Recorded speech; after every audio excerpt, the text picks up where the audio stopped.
glad you mentioned Red Barber because he's someone I like for people to know about, a groundbreaking broadcaster in his own right. Gave you a piece of advice early in your career, told you you shouldn't socialize with the players because then you become too good friends with them, maybe lose your objectivity, and you broke that rule early on with a young Dodgers pitcher named Ralph Branca. And although you were not on the microphone when he gave up the home run to Bobby Thomson, you were in the booth and at the game, of course. What was that like for you to see someone that you were good friends with, right? You dated his wife's roommate and you went out to dinner with him. You got it. So you see him give up this epic home run at this unbelievable collapse late in the season, and then you see him after the game. Take me through that sequence. Well, the first thing, when Bobby hit the home run, and I knew the game was over, for that moment I watched the excited players for the Giants jumping all over each other and the Dodgers walking off. Now, the Polo Grounds in New York, the dugouts were by home plate. The dressing rooms were in dead center field. You're talking close to 500 feet away. So they all had to make that long walk. But as soon as the initial impact, I immediately leaned over the booth and looked down to Ann, his wife-to-be. And I watched her very calmly open up her purse, take out a handkerchief, close the purse, spread open the handkerchief, and then bring it up to her face. I'll never forget that.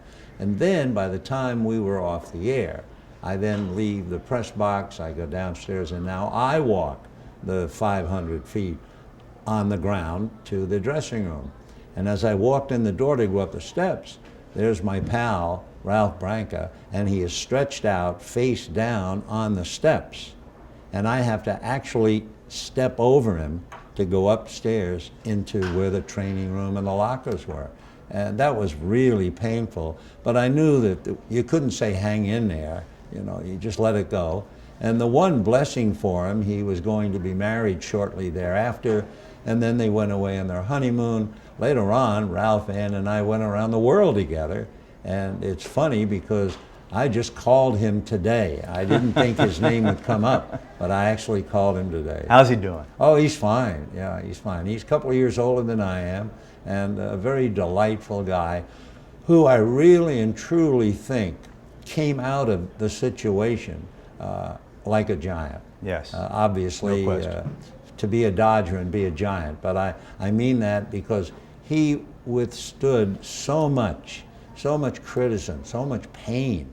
And in New York, it seemed like every year there'd be some baseball dinner. They would invite Bobby Thomson and they'd invite Ralph.